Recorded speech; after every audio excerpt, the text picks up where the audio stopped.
What is up, Knife World? Alex here, bringing you another video.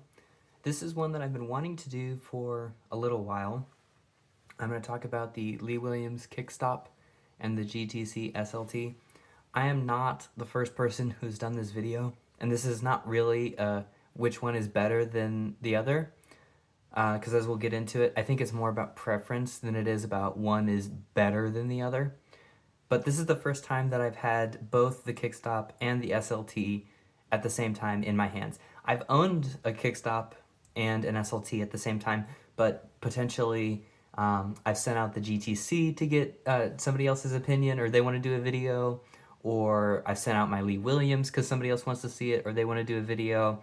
And so for some reason, it's taking me until now to get both of these on the frame in front of you at the same time.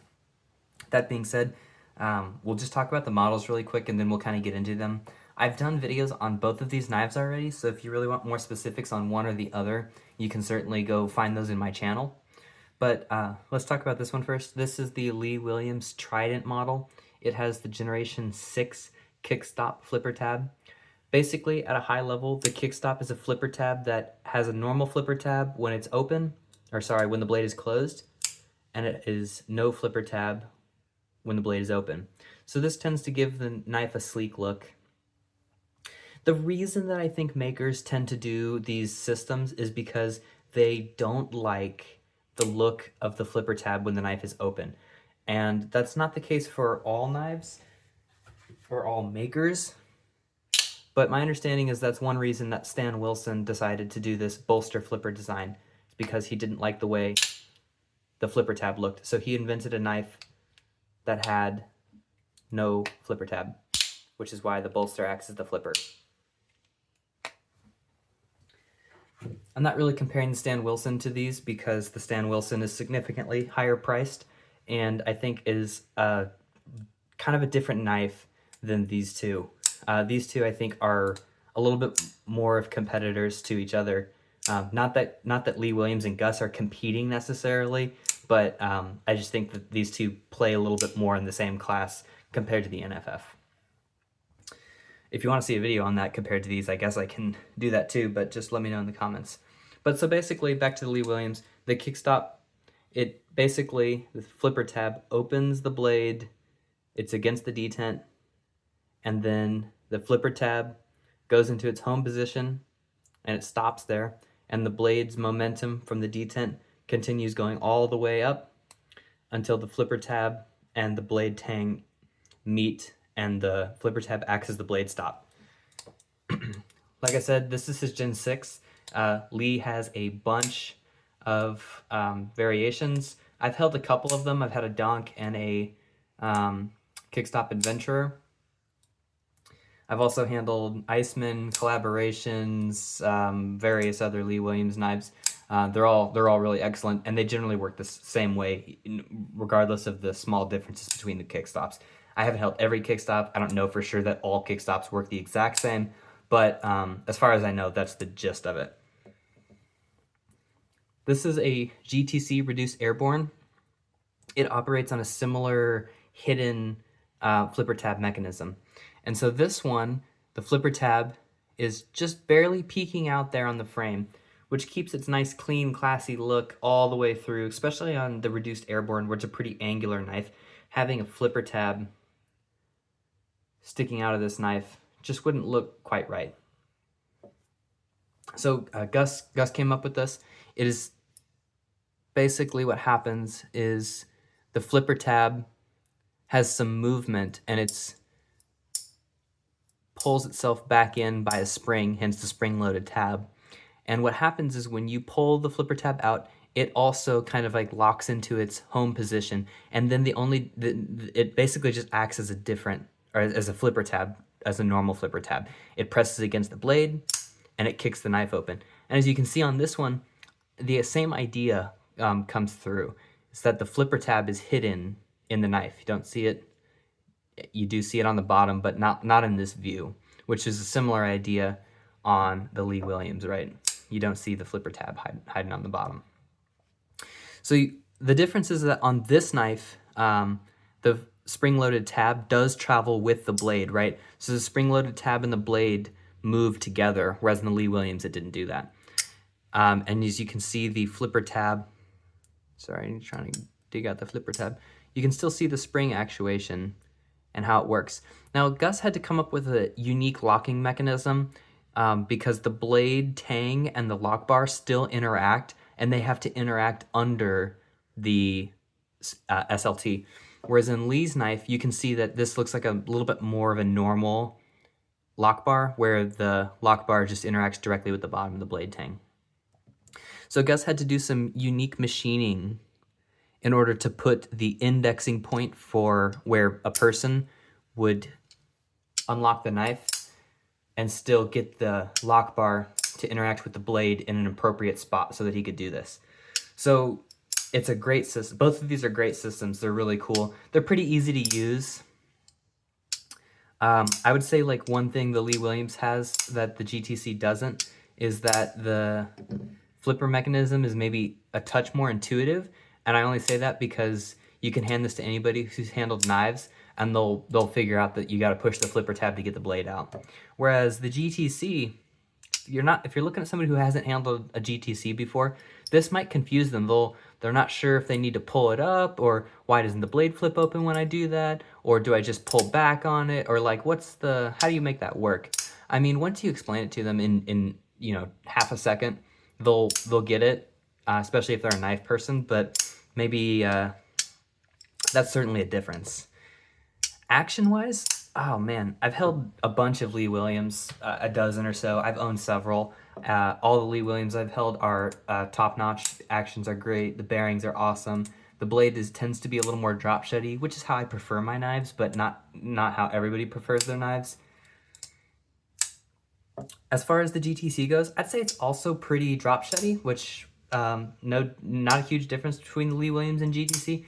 The blade on this one is a little bit heavier, so it might look like it falls a little bit easier or quicker, but I've held other Lee Williams and I've owned other Lee Williams with a bigger, heavier blade, and the action between them is they're both really, really smooth. They're awesome. As far as the detent on them goes, I've only held this GTC. It's actually been the only GTC I've held, and I own this one. This is mine. I've held a bunch of Lee Williams, some mine, some not mine. So I can't speak to every GTC. I can speak to this one. The action on this one is also to die for. It's got crazy acoustics. Just listen to that. It sounds so great. It feels great. I don't know if you could possibly get this one to not open when actuating that, which is exactly how I like my flippers to be. This Lee Williams, the detent is maybe a teeny tiny bit softer, and you can definitely get this to not open if you try, but you see, you can definitely make it, but it doesn't take hardly anything to get this thing to fly out too. So yeah, if you just actuate it normally, you're not trying to get it to fail, you don't have any issues with that.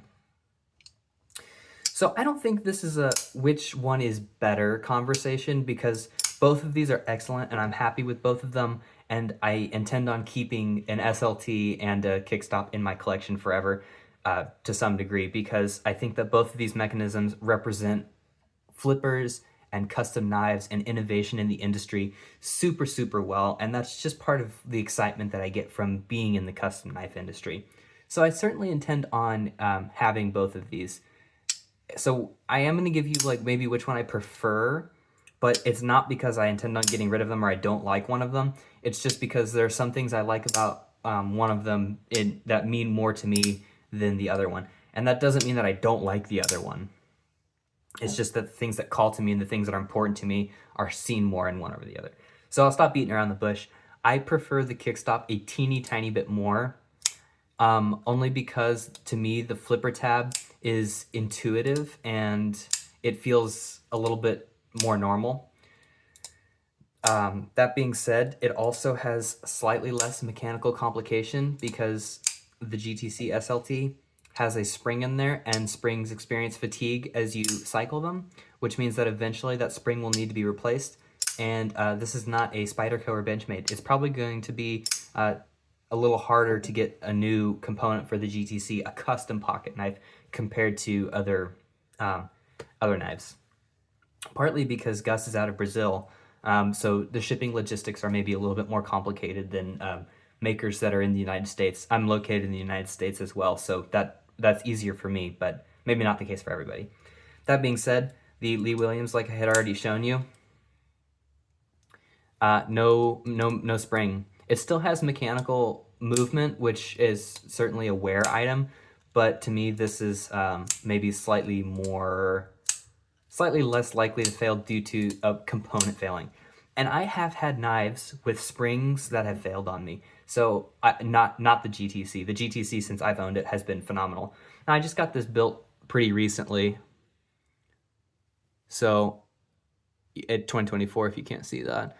So it's not very old, and I don't know that I've heard of anybody having issues with their SLT. So I don't want to put thoughts in your head like it's not reliable or it's not a good system, because that's not really what I'm after. I'm just saying that I've owned knives with springs, and the springs have failed, and I've had to send the knife in to get new springs. Again, not this one.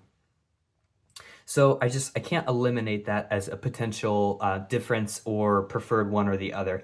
But that's kind of where my head sits with this, is that I just like the system that is maybe a little bit more or less prone to failure. And again, not knocking the GTC, because I haven't had any issues with it, and I haven't heard of any issues with it.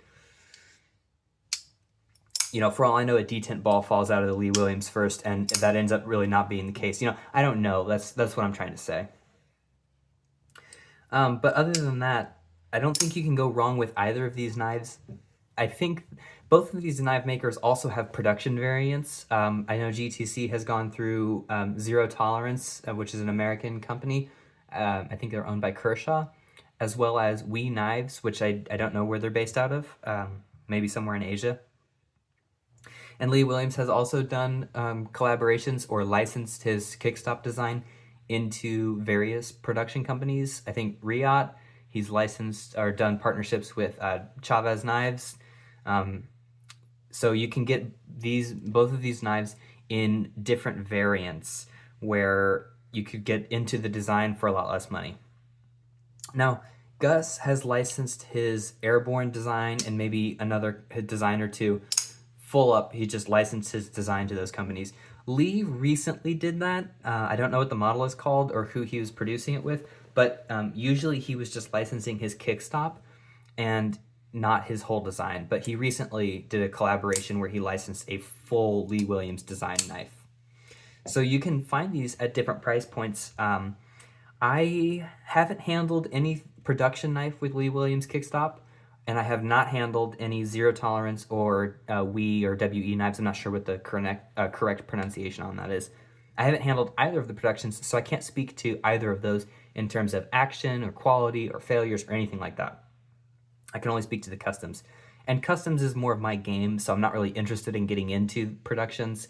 It's just not what I want to spend my money on.